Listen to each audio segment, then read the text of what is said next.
Hey everybody, Jace here. Just want to remind you that on every one of these 12 days of the Comic Source videos, you can win 1 month free of Global Comics.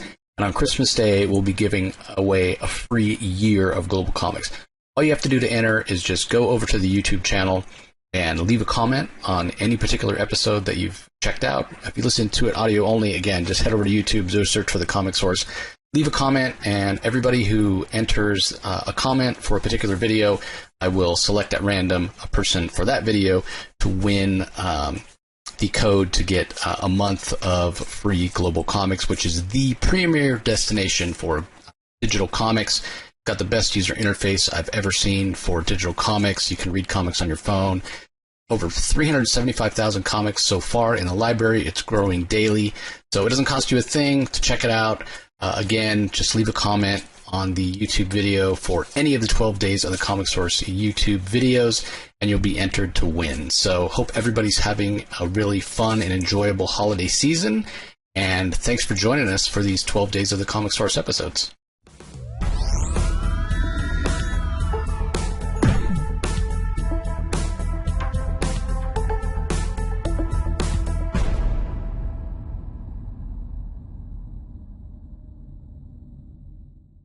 Hello everybody, welcome to another episode of the Comic Source. We're in our 12 days of the Comic Source episodes, counting down to Christmas. I have a real treat for you today. Two veteran creators who are on the show for the first time to talk about their project coming up in the new year from Image Comics. My pleasure to welcome Rick Remender and Paul Azaceta to the show. Gentlemen, thanks for taking the time.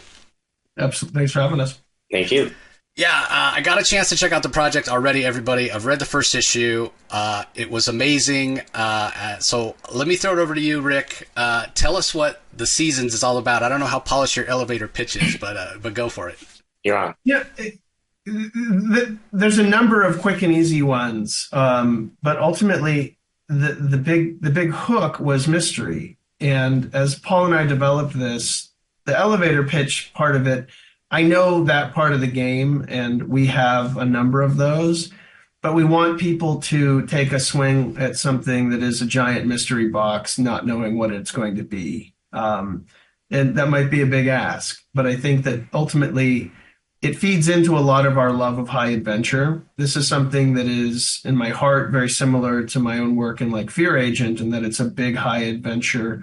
It's in the sort of traditional sense of like, Winsor McCay and Tintin and things in that vein, with an aesthetic that Paul has really been sort of developing in a way that is unlike anything we've seen, but is reminiscent of a sort of Miyazaki approach to imaginative storytelling.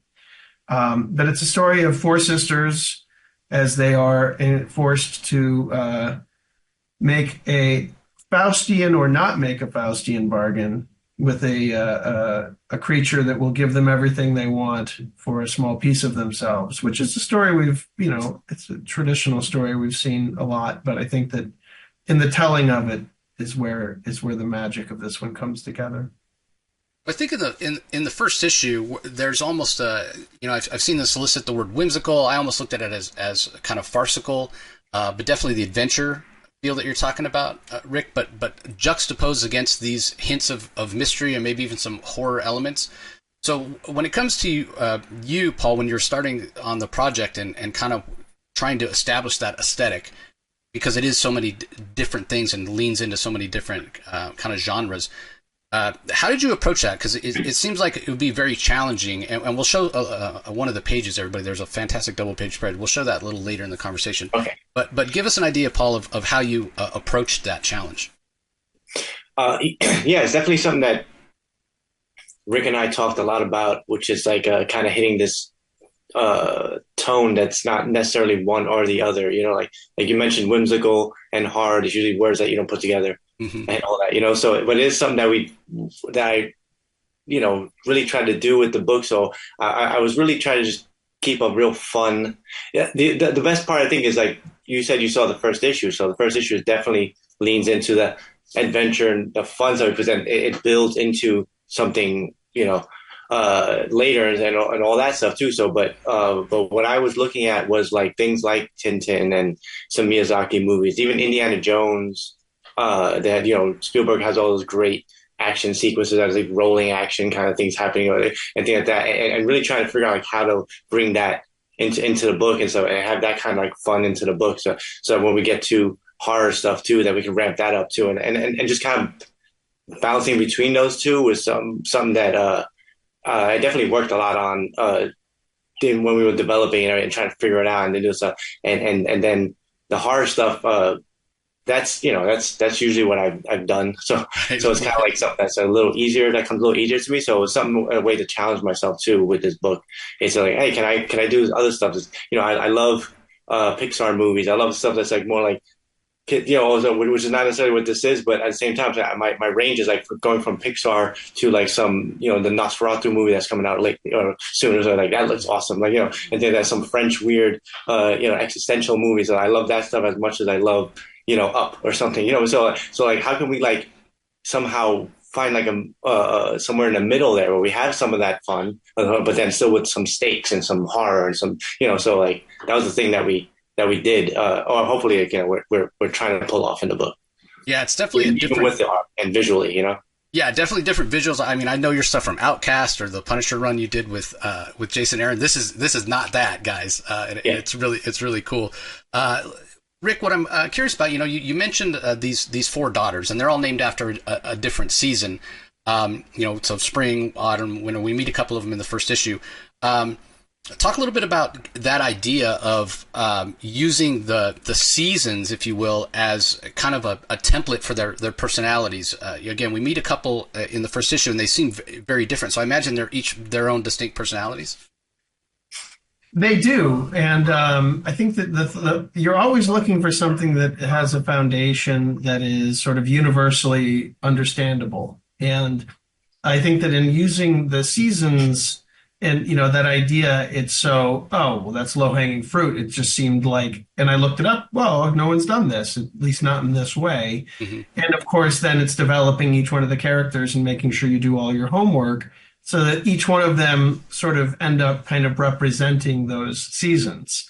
And that's an easy sort of identifiable stamp that helps them become a little more understandable without making them predictable. I don't think that, when you see who Summer is and what Summer's about, and you get an idea of sort of, you'll go, okay, this is a sort of, their personalities do, evoke sort of ideas of those seasons, but maybe not necessarily the ones that you would be, first to latch on to. So that starts off as kind of a foundation for trying to do something. And like Paul was saying, there's a song by Belle and Sebastian, and the lyrics say, "Nobody makes them like they used to, so it may as well be me."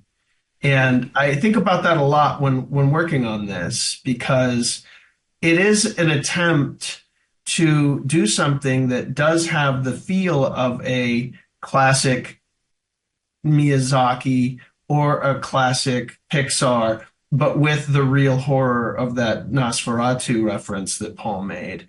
And I think that there's the word whimsy can like make an adult reader feel like, well, that's not for me. But ultimately, so many of those things that I enjoyed the most and was reminded of in watching those movies when I was raising my kids is that they are high art because they are for everyone. Spirited Away can be ingested in so many different ways, but to me, it's Lynchian in that I'm like watching the Black Lodge from Twin Peaks, and there's nothing explained to me, and so it was important for us to do something that was immediately identifiable, had sort of an understandable kind of premise, but then let the imagination flow in a way where people are going to go on a journey where they're not going to get the same old thing. And it's not going to be the sort of, and you've mentioned things that Paul and I have done, and we've both done plenty of sort of bestubbled men of action, and we've done plenty of that stuff.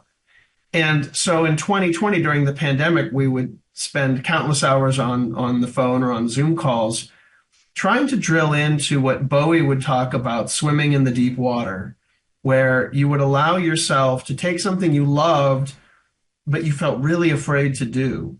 And these 4 sisters, when we started talking about the concept and the world and what each one of them represented in that world, it became very abundant and clear to us that it was the kind of thing that we wanted to do but had never taken a swing at, which is to tell a sort of heightened, very unlikely to be developed into film or television animated film, and to storyboard it, to do the kind of thing that comic books are so wonderful at doing, which is to do something that is it doesn't have an easy elevator pitch without spoiling the movie. Right. Spirited Away, the Miyazaki magic is that I go in going like, well, I have no idea. Mm-hmm. I don't know, but I know that there's some high-level geniuses behind it exploring and being imaginative, and that it's going to be a visual and emotional journey that I'm going to want to go on. And I think that is a dangerous and scary place. But in the haze of the 2020 insanity, when we were starting to develop this thing, it really excited us. And we talked about, we have a couple of other things we're working on that were immediately more identifiable as like what might be a safe, understandable bet. But if I've seen anything in my career, it's like when I was doing Fear Agent, everyone told me science fiction would never work in comics. It's a waste of time. Don't bother doing it. Grommets, in terms of a recent example, a slice of life story about two kids growing up in the mid 80s and skateboarding to the mall. But those are things that, like, I believe that love is gravity, and I believe that intent and the intent of an artist somehow has an aura that people do experience. And we do love this thing, and we are trying to tell a unique kind of animated adventure in storyboard fashion without a bunch of heavy captions, where all of the characters are introduced and everything is seen and everything is the classic show don't tell. That was top of the line. Let's show everything. Let's not tell anybody. And I had to fight the instinct, because it's very easy in comics to go, well, I could caption through the thoughts on this, and I could get a lot of information across. And it's a blessing curse. It can do a lot of good. It can also be unconsciously a way to lean on a crutch that you're explaining too much, and that your voiceover is just sort of telling a story when I want to be put into it and then go. And as you see in that first issue, I think that what you can see, what Paul has done there, I mean, that is just taking a breath, telling the kind of story that isn't being told, hopefully evoking the same kind of response that when I was working in a comic shop in the early 90s, I remember those first copies of Bone coming in and realizing that, oh, this is an animation guy who understands how to tell a story and storyboard at a high level, telling a story on paper, and it's not exposition heavy. It's light. It's expecting me to go along on that journey, but because it was storyboarded so beautifully and it was so captivating, it always stuck in my head that's something that only other people can do. And so Paul and he felt much the same. We're like, screw it. We're going to dive in and we're going to do our version of that, and we're going to commit a lot to it. He's already working on issue 7. We're going to go pot heavy on this one. This is in my heart going to be one of the more important things that I've been lucky enough to create with such a wonderful young man in Paul. Yeah, I mean, to your point, letting the visuals tell the story. It's about, in my mind, it's about connection, because that's what I felt. It's about me as the reader. What am I bringing to it? What are my experiences? Yeah. And how am I feeling connected to the story, and in that way connected to the art that you two are creating. But the fact that it is so layered, it's so many of these different things that we're talking about. It's mystery. There's some horror. There's some whimsy. Maybe there's some farce there. And it becomes so many different things. And again, to go back to this idea of what the reader's bringing to it, if horror is your thing and that's what you bring to it, then, it'll be there for you. And that's how you can connect to the story. There's something really special about that can kind of cut through the noise. So let me ask you, Paul, is that something that you're thinking about? Like, what is the reader reaction that I want to evoke in this panel when it comes to composition and working with Matheus Lopes, your color artist? Something that you're aware of, or is it a little more subconscious? No, I mean, I'm definitely aware of that. I always found it weird, the phrase when people say, or creators say, like, oh, I do my art only for me. I do my art. And I get the sentiment of that. But at the end of the day, you're doing something to be ingested by someone else, right?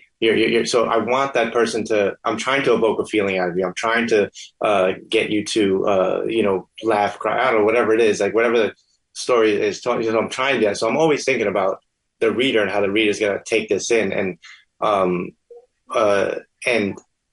going through it with each scene. Like I think we talked so much about it too, and things like that. So like I knew what Rick wanted out of the thing, and obviously gave me the script, and I could see it there. But then also like with our conversations too, I'm trying to like even add layers or add like little things, add these little moments, add stuff that we talked about. So it's always something that is on my mind a lot, about like how it's going to be ingested by someone else or someone else, and are they going to get what we're trying to get, or what we want them to get out of it and stuff, and what, if they add extra stuff that they're bringing to it, like you're saying, fantastic, and also, but there is still a core of like, this is a journey that we're trying to like, guide you along through and stuff. So it's and I think that's the fun of it too, because especially when we were doing that first issue, the rolling action, like I mentioned, and all that stuff like that really, it takes a good amount of planning for that kind of thing too. It's not just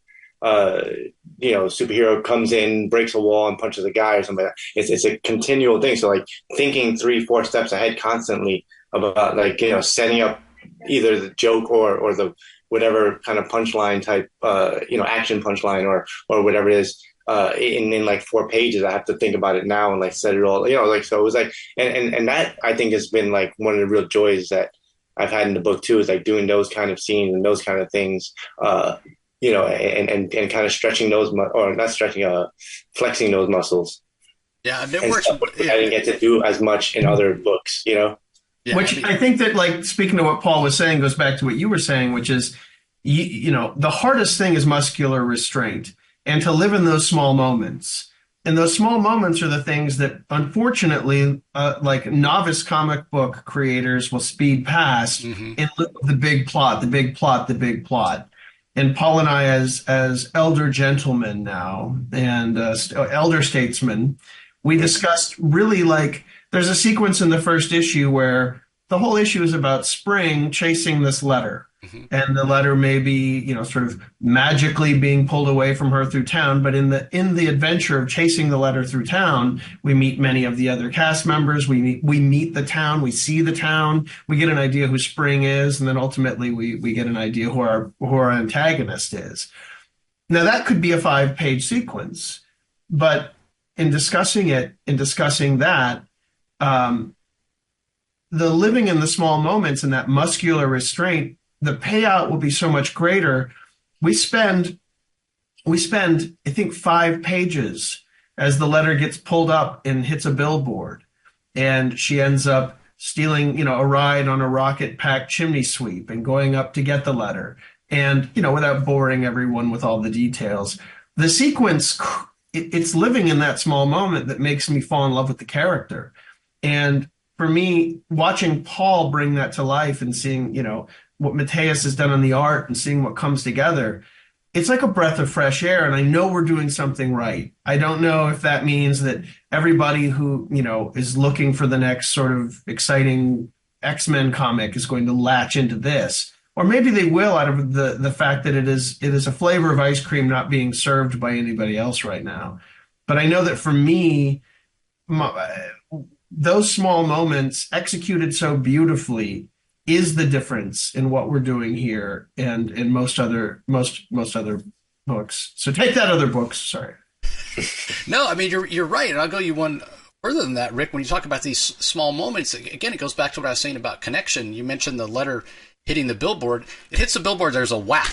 In my mind, I'm seeing that. I'm hearing that. I've seen a similar sequence in animation or what have you. I literally could hear that. That moment made me stop and think about Yes, I'm seeing it come to life. It was just such a fantastic, for just a small moment, just a Small letter moment. smacking a billboard, just a small And moment. it I only felt, works in the hands yeah, of somebody like Paul, because yeah, storyboarding small moments and storyboarding it, following the letter up, the way that that whole thing is staged, and then Spring trying to jump up and get to it, yep, even though it's clearly too high, and then a bird taking it to, to its nest. It's that small stuff that we've sort of like, there's been a movement, and I call it short attention span theater. I mean, a yeah, million people coin that term, obviously, but I overuse it. But the short attention span theater is this sort of aim for the lowest common denominator and keep them intrigued. And you have to tell them the whole premise in the trailer. They don't want any mystery. And you have to keep it all salacious and exciting. And it's like, fine, there's enough of that out there. We've seen enough CG battles where somebody spent $200 million on 16,000, people fighting in a field. None of it feels like anything for me anymore. And so seeing Paul illustrate just those little bits and that little sort of beginning of a Tintin style high adventure that's obviously going to grow in scope. And we do get into the sort of fun of, and I keep being self-referential, the Fear Agent, but that is a lot of where the sort of high adventure that's coming is growing from, is how much I enjoy writing that Indiana Jones style adventure, which we start getting into in issue 2. But I think that when people see it, I know that there's been a number of professionals who read it and they were like, oh, what a breath of fresh air. yeah. And I know that if you're going to follow the advice of Bowie and swim in that deep water, then you got to go in knowing that it may just be something like Paul was saying that you're making for yourself. But weirdly, those are always the things that seem to like have the gravity center that bring in the readers. Yeah, well, again, I think it goes back to connection. I felt connected to the art at that moment with that scene. So I want to show kind of the big double page spread. If you're checking us out on YouTube, you'll be able to see and get this idea of what Matheus Lopes is bringing in terms of colors. Yeah, Matheus, he's doing a fantastic job, by the way. Just to also throw some credit and stuff his way. I think we had a few discussions, and I kind of told him what I was envisioning for the book, and the kind of coloring we were kind of going for and stuff, and he's been like knocking it out of the park and really doing some amazing things on the book. Couldn't be happy with like what he's doing and bringing to the point where like I even feel like now with issues that I'm doing now knowing that he's on the book, like I'm like, oh, he's gonna do this really cool, or I could actually pull back on this a little bit because I'll let Matheus like go in there and like play a little bit here instead of so it's really cool. I'm really excited with him on the book too. Well, we get a kind of an introductory page that gives like a little portrait of each of the four sisters, each of the seasons. And I noticed that they were each colored differently as well. So I don't know if you want to answer this, Rick, or maybe you, Paul. Can you? Because I imagine Matheus must have been involved in the character design, because it seems like they're each going to have their own color palette. So when it came to designing the look for each of the seasons, it must have been the three of you, which is a little bit different than it normally goes. Well, I mean, actually, Matheus, he's definitely coming in and doing some cool stuff there too. But the design stuff like that is actually like just Rick and I are just kind of doing a lot of that because, like you said, it was back in 2020 or whatever it was that we really started going full in and getting on this product and kind of developing and stuff like that. And there was a lot of in a great way. But back and forth about like design and developing and who these characters are and what they're going to look like and all that stuff. So that was something that like we really wanted to hone in on in that stage of the project, so that we could like build this world and have this like fully kind of almost realized world and stuff like that. So when we come in and we do the issues and do the thing, we already have like this whole playground to set this story up in and stuff. And so. Like even those four character shots, like you're saying for the introductory or the title page or whatever it is, that was something that like I drew like first of all, I think it's cool. It's just a cool thing for the book. I always like that kind of cool thing where you see each character's head or something like that, and has like a little whatever. But also like I knew who those girls are. Like I knew who the sisters are.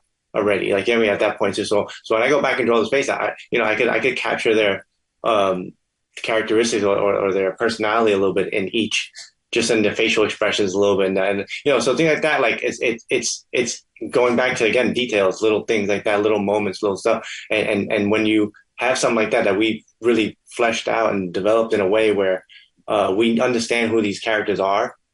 Those little moments, the little thing. If I do a little quick sketch of Spring, I know exactly what her attitude is like. What is this like? Like I remember when we finally show her room, I was telling Rick at one point, like, oh, it was really cool because when I drew a room, which I hadn't actually designed, like the interior of their place there too, like I was drawing, so I was kind of designing, like, oh, I know exactly what a room looks like. Yeah. I know exactly who this girl is. She has flowers, there's this, that shit, like some stuff, and like it was one of those things, like, oh, and usually that comes like a little more like, oh, I don't know what the hell to do. Like, I had to design a whole room, have the whole new thing, like, who is this person, who's, whatever. And it takes a while, but that one's like, you just came like, oh, I know who this is, and then when you do like, Winter's studios or something like that, any of the characters there, I'm like, oh, I know exactly who they are. I know exactly where they would stand. I know exactly, when Winter's yelling at Spring for something, like, oh, I know exactly what Spring's reactions are going to be because of who she is and who, like the kind of character she is. So it's been a lot of fun, like coming at it from that angle, and something I couldn't do in other projects necessarily, because comics always just such a, like, it's got to get out and this and that, and there's such a scheduling thing with every project I feel like I've ever been on, stuff, and a rush to kind of get it to print, or deadlines that are coming up. And this one's been like a joy, just have like time to like develop the thing. I think that taking our time has made it, yes, like one of the most amazing, like the time you take, you never get. And so by letting ourselves take that time, I remember there was a point when I was writing this where the lead character was world famous detective Autumn Seasons. And it was about Autumn Seasons. And she's sort of like, it's again, very high adventure, 1927 world. Now this is an alt world, it's not Paris, it's New Gallia. It's sort of the fun of being able to make that stuff up as you go.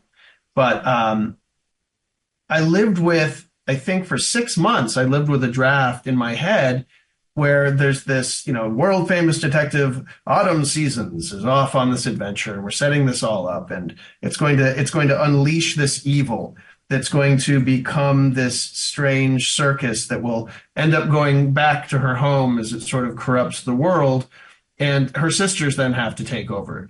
But in having the time to develop and think and gestate and soak in the story and see what Paul was doing with the art coming in, it was clear, like, oh no, Autumn's story is sort of like the prequel, and I don't need to even show it.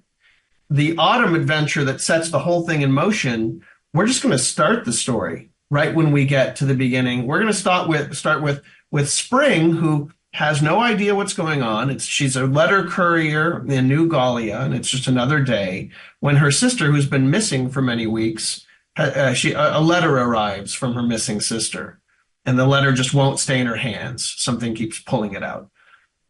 That's not the kind of like creative decision that you get to unless you know your story. You can see it. You can see kind of a bigger version of it, which takes time. And then you can go, no, that's not the beginning. That's the beginning. Right. And then this stuff can be part of the mystery. And then you figure out where you sprinkle in that stuff. And the mystery itself, I think, only works when you have the amount of time. And when you see what Paul's been doing, it's like Alex Toth level. Like issue 6, I hope everybody in the world should buy this comic book, I guess, because it's good. Yeah. The first issue is fantastic. Everybody, check it out. You'll definitely see what we're talking about. First issue is going to be on stands in your local comic shop on January 29th, and I'm sure we'll be covering it on our Indie Spotlight that week and reminding you when it comes out. But one of the other things that I wanted to ask you, I'm not going to ask you to pick your favorite character of the 4 daughters, because that's like asking to literally pick a favorite child. But is there one that's easier for you to draw? Maybe it's less details or just something that clicks. So One that's easier for you to render, Paul, and one that's easier for you to capture the voice to script. Rick, we'll start with you, Paul. Yeah, I mean, like you're saying, like, they all have like their unique things that I love about drawing each one. So I think, I mean, I have to say right now, Spring would be my favorite. Just 'cause I think I feel like I spent the most time with her. Like she's kind of the one leading the charge in the story a little bit there and from the beginning and stuff because of just the way it plays out and stuff. So I definitely enjoy drawing her. I mean, like her, I love her kind of like naive innocence in a lot of ways and like the way she does and it's a lot of fun. What I've been trying to do with her too is like really ramp up the expressions and everything. So when she's like sad, she's super sad, or she's happy or surprised or whatever it is, super like exaggerated, almost like cartoon level or something. So like that's been a lot of fun to play with, like all that acting with her and stuff like that. So I think she's, but I know it's her, and I mean Summer's been great because Summer is just her. Just her full of herself, like her narcissism is just fun to draw. Like her just being mean to people and stuff is just. I don't know if that says something about me, but yeah, some of the stuff we did some real small moments with Summer that they only will work if somebody can tell the story visually with all of the sort of characteristics that need to be expressed in the visuals, and to be able to write that story, but then not have to like put in tons of captions or I can cut my dialogue down to the bone because Paul does what's in the script is in the art. And when you get to Summer and you see some of these scenes with Summer, it is like watching high level animation on paper. And that was the goal, again, coming from the bone inspiration aspect of it. And for me, I think that they're all a joy to write and to see and to come up with visual storytelling ways to tell who they are through the visuals and not tell it. But I love Winter. And I didn't know, like, Winter is we'll meet her next in the second issue, and she is the sort of avant-garde chain smoker, inner attic painting, looking out across the beauty of New Gallia, but painting a dead flower in a puddle. And she represents a very sardonic and self-serious side of myself that can seep out in moments of lacking of self-reflection if you fall into that part of your artist personality, which I definitely do have. And so I've loved writing those scenes. But it's like I think it speaks to the quality of the foundation of the thing and its chances for longevity, in that we've just scratched the surface. 7 issues in, we've just started to scratch the surface and get to know them and to figure out who each one of them are. And this is probably not something to confess, but I'll do it. There are things that we end up writing or creating where halfway through you do lose steam, and that spark kind of goes, all right, it becomes work. And look, it's not the new shiny anymore. It's like anything. And sometimes those things are beloved and people love them. You don't know the human response to it as long as you're showing up and really doing everything you can. But this is one of those few projects where my outline has expanded. It keeps expanding every time. Ideas keep filling my head. Scenarios keep filling my head. Every time Paul and I talk, it's another 30 pages of ideas. And that doesn't happen on everything. And it makes it a real joy, because even hearing him talk about Summer and how amazingly he's illustrated her in some of these scenes, I'm like, I just want to get to more and more of each one of them. Anyway, yeah, there's a lot of inherent enthusiasm in this thing. I hope that comes across, and the love definitely is visible. Yeah, I mean, reading the first issue, I can tell you guys were having a ton of fun doing it, and it brings me to kind of my last point here as we're winding down. This whole idea that you got to write stuff for the trade and nobody wants a long form story anymore, and no, I completely reject that notion. It sounds like this is something that's going to go on for a long time, and as a reader, that's something that I look forward to because I can sink my teeth into it. I know it's not going to be here today, gone tomorrow, and I can get to know these characters over time and really, again, go back to the idea of feeling a connection. So was this always planned, Rick, to be something that was more long form? And Paul, I want to talk to you about in terms of how do you keep the creative juices going when it is kind of a longer form project? But we'll start with you, Rick.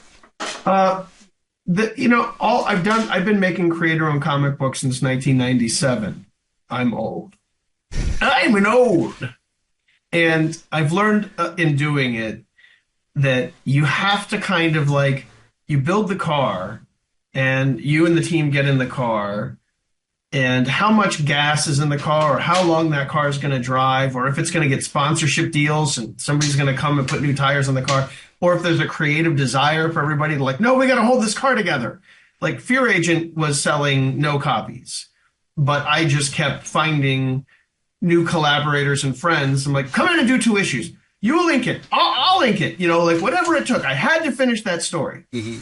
And it had no earthly reason of making 32 issues. And the last issue sold 2,800 copies. It was a complete financial failure. And then it finds its audience and blows up and is beloved forever. I go into these ready to explore it. And the story will tell me, and the enthusiasm will tell me. It's not that necessarily you would think it would be like, what are the opening sales of the single issues or all that. That's nonsense. I don't care. I don't think Paul does either. We look at the spark. And so as we started developing this, I think it might have been like, oh, well, we could do 8 issues in this world. Or we could do 6. I think, like, oh, it's this, this, and this. But these things tell you what they want to be as they go. And,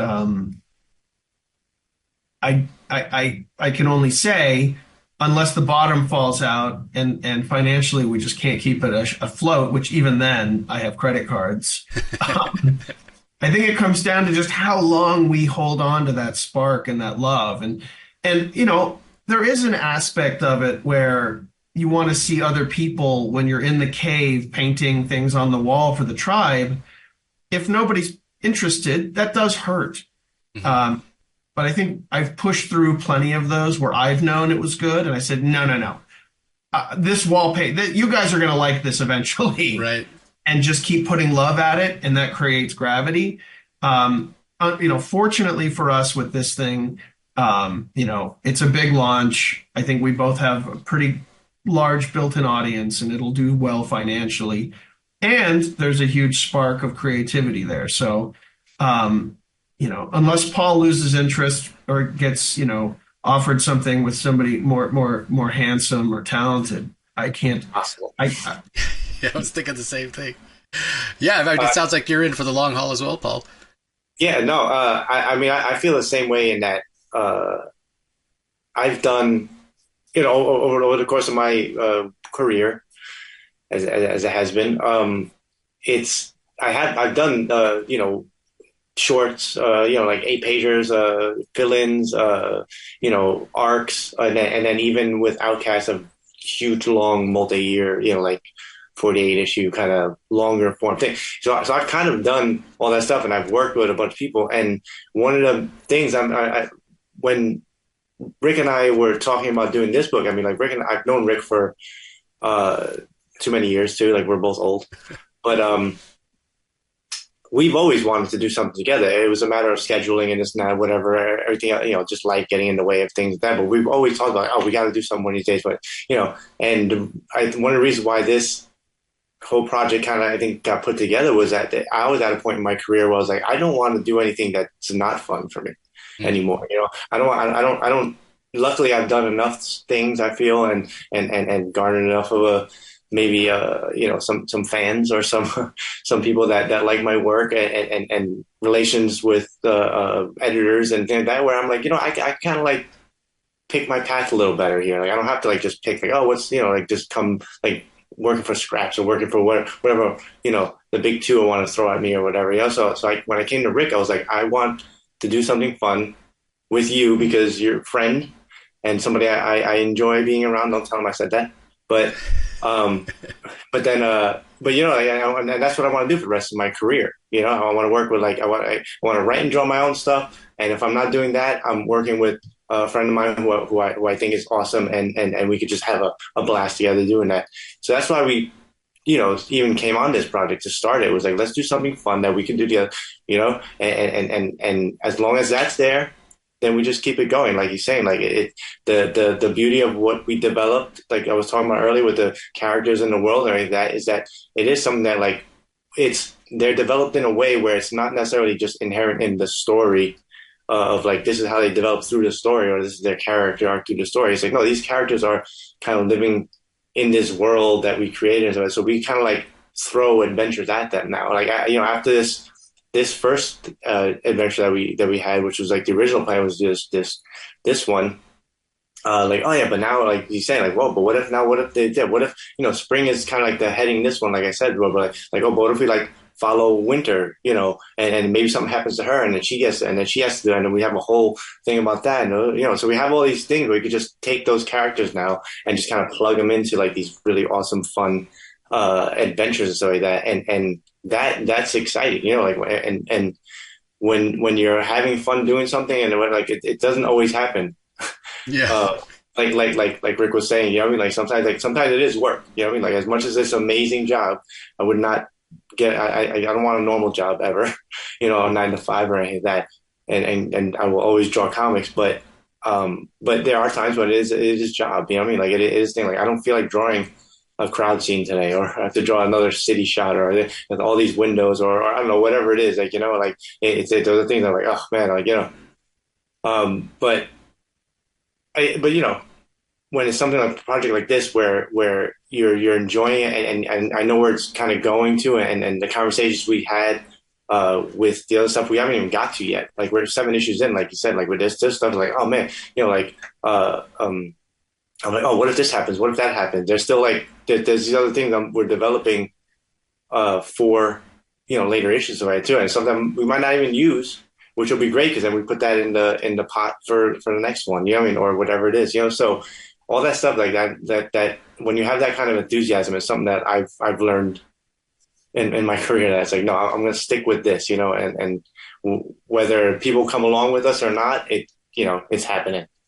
Yeah, I mean, it goes back to your point of when you came to draw the room, you knew exactly what the room would look like because these characters are alive to you. They kind of are your kids. So why wouldn't you enjoy, kind of rendering their stories and Rick's part, writing them. So yeah, fantastic. Well, a reminder, everybody, the first issue of Seasons is going to be in comic shops on January 29th. Now is the time. Now's the time to tell your retailer, hey, I want to pick up this book. Make sure you pre-order me a copy. The final order cutoff is January 6th, so you have a little bit of time.